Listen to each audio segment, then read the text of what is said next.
It was like walking into a shopping center that they had emptied out the clothes and shoved a bunch of animals in. Each animal is supposed to have breaks. There was no real breaks. You're thinking thousands of dollars in a day. We couldn't even see the animal that we were feeding. It was just filthy. The thing just completely came out of the water and got her hand. There's no excuse for animal abuse! I think it's awesome Folsom needed a place like this. I think SeaQuest is a recipe for disaster. Hey guys, welcome back to my YouTube channel here at Capitalism Deep Dive True Crime Video.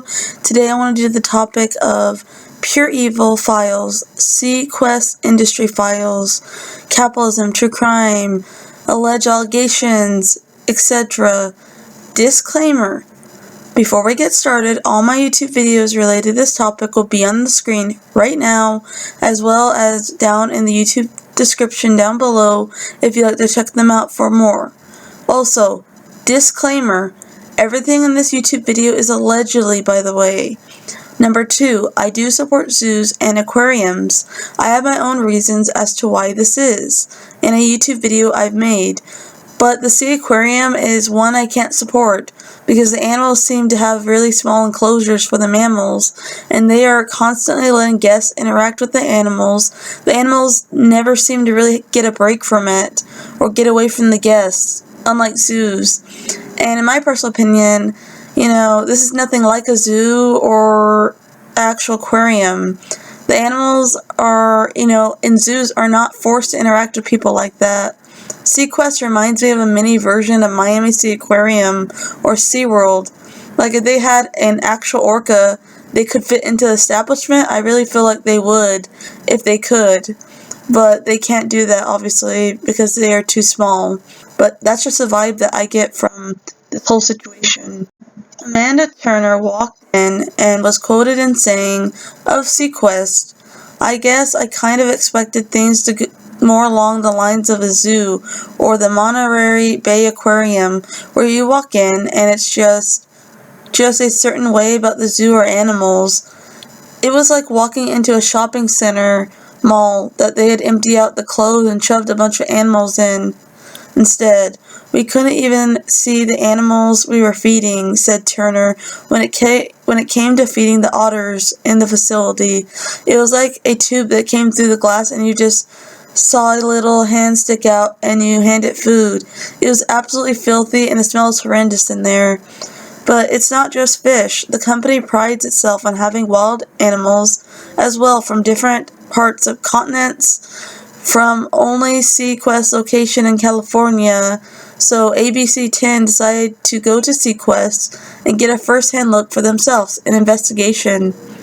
As they walked through, we saw animals living in refrigerator-sized enclosures with little reprieve from customers, no windows, and a whole lot of people, even swimming in tanks with sharks and stingrays, as well as having birthday parties with dozens of kids. It's what a former SeaQuest employee saw every single day. No fresh air, no sunlight, no nothing. They didn't have anywhere to go, she says about the animals being unable to get away from the constant interaction and presence with customers who would wait in long lines wrapped around the building, she recalled. Worried about company retaliation, she asked ABC 10 not to show her face to protect her identity, but she wanted to share her experience working at SeaQuest. For reporting and anonymous purposes, we'll call her Jane. Jane came to SeaQuest after working from a zoo. She thought it'd be the perfect fit for her, but during her initial interview, she said she noticed the small animal enclosures for the animals right away. After she was hired, the concern grew and more issues arose. She said the sloths, they came from Costa Rica rainforest-y condition areas. The humidity is up to 90% sometimes in those areas, so if sloths don't get that great of humidity, they could actually die from it. The humidity levels for sloths were way too low. A 2023 citation by the United States Department of Agriculture, USDA, found that there was as far as 34% below what they should be at the SeaQuest Aquarium, and in 2023 alone, records showed the USDA cited SeaQuest after finding the Folsom location storing toxic cleaning chemicals near bird food and an abundance of flies, an open electrical socket in an animal enclosure, and was not having records on where or how they even got the birds. As Helen D. Moore and her family walked through the mall in Fort Worth, Texas, they came across an unexpected sight. Signs and pictures for an inactive aquarium called SeaQuest. Excited to take her two young daughters, Lola and Deanna, to their first aquarium in the summer of 2022. The family walked in. Inside they were greeted not only by the array of fishies, but also an array of different exotic animals, including a capybara, tortoise and Bengal cats and kangaroo and wallabies. My thing is, why do they have like wallabies when it has nothing to do with like aquarium animals or like ocean? I was expecting mostly fish in such a small place in a mall, D. Moore told ABC News. I was really surprised to see so many little animals and farm animals. It was kind of surprising and sort of strange. Just like I said before, why do they have like a wallaby? Like, what does that have to do with like an aquarium? The family purchased tokens for an animal zoo and went around to feed the fish at the various exhibits and habitats. As Lola was playing with the water at the Stingray Touch exhibit, she was startled to hear her daughter shriek in pain. At first I thought, okay, it was a fish bite. Then her finger started to bleed. She was bitten by a grouper, causing her finger to bleed. As she looked to SeaQuest staff members for help, she said she was even more surprised by what they described as the staff's reaction to her daughter's injury. I know injuries happen, sometimes animals bite, but to me, the way the staff reacted was really shocking. It was like their guests were bitten by animals on a daily basis and it was a normal occurrence. Okay, so Vince Covito, the CEO and founder of SeaQuest, has said the vast majority of guests have had a great experience at the SeaQuest Aquarium. The company currently operates 7 aquariums across the United States, but an ABC News investigation in collaboration with 3 of its affiliate stations found D. Moore's family experience of them being bitten was not an isolated one, uncovering at least 75 other incidents where people reported being injured by animals at various SeaQuest locations since the company's first aquarium opened in 2016. A review of state and federal documents found that SeaQuest had been cited more than 80 times in the past 5 years by several government agencies, including the U.S. Department of Agriculture, Colorado Parks and Wildlife, Connecticut Department of Energy and Environmental Protection, and New Jersey Department of Environmental Protection, for issues ranging from human injuries, potential disease hazards, biohazards, and inadequate care of animals, and in some cases, conditions that lead to animals' deaths. They just keep operating when they get fines. This is all about capitalism profits, Block said. Several people formerly employed at SeaQuest told ABC News the pressure from management to sell interactions. They would try to book as many interactions as possible with the animals. So you're thinking thousands of dollars a day, capitalism profits. Jane said the USDA had regulations for animals, and each animal is required and supposed to have breaks. There were no real breaks, said Jane. Booked them back to back. She recalled a wallaby that wouldn't stop shaking uncontrollably because how stressed it was and it couldn't even get a break. In their written response, SeaQuest said they adhere to all USDA requirement breaks, giving our animals break time equal to the time they spent doing interactions that provide enrichment and stimulation for the animal, and they never force the animals to interact. If they do not voluntarily exhibit a desire to interact or show any signs of discomfort, the interactions is the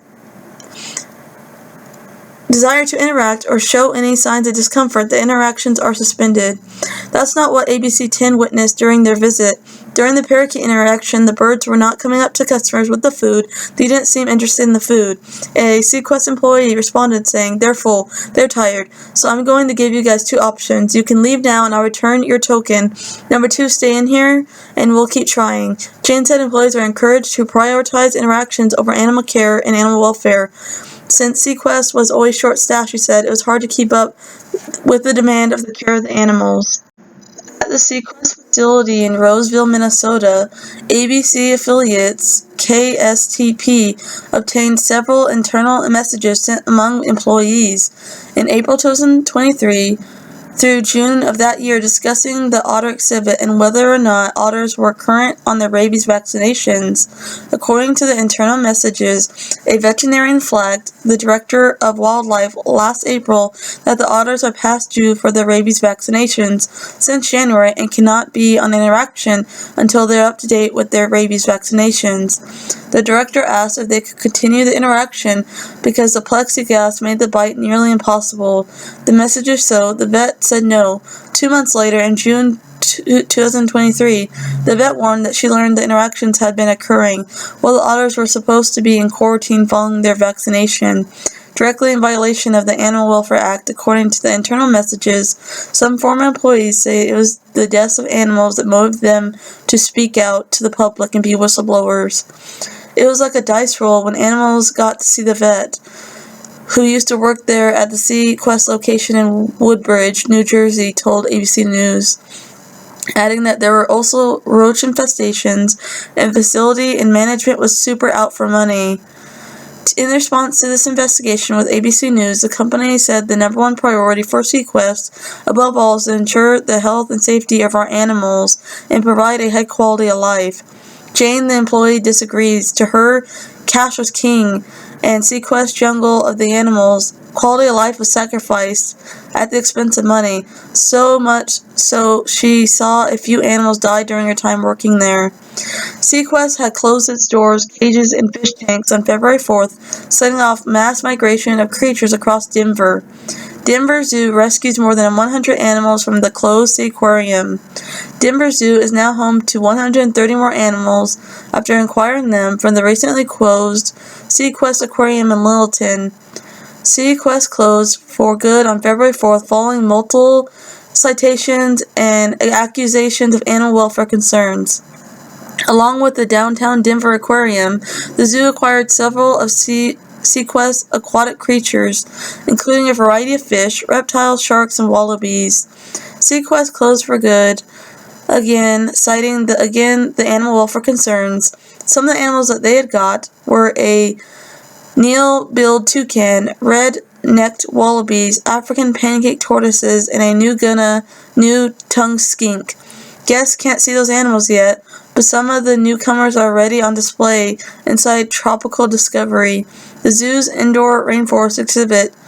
It'll probably be a month or so before all the rescued creatures are viewable to zoo visitors.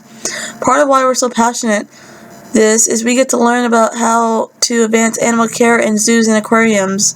So having spaces and new species for us is not only exciting, but it's also a fun opportunity to advance what we know about the animals in the field, said the zoo director. Here are some Google reviews of the SeaQuest so you can form your own personal opinion on the situation as well. The company says the health and safety of those animals is its #1 priority. But now former employees are talking about what happens behind the scenes. At the end of the day, I believe that their main goal is to make money. 2 of them asked us to protect their identity. I think people are scared to say what's been going on. Last year, these otters were past due for their rabies shots, according to a series of internal company messages obtained by 5 Investigates, a local vet contracted by SeaQuest, warning managers that the otters cannot be on interactions until they are up to date. Those interactions between animals and guests, a top draw for the public and an integral part of SeaQuest's business. As for the overdue rabies shots, a manager insisted a bite would be nearly impossible and asked if the otters could continue interactions anyway. Was kind of flabbergasted that they would even go as far as to do something like that.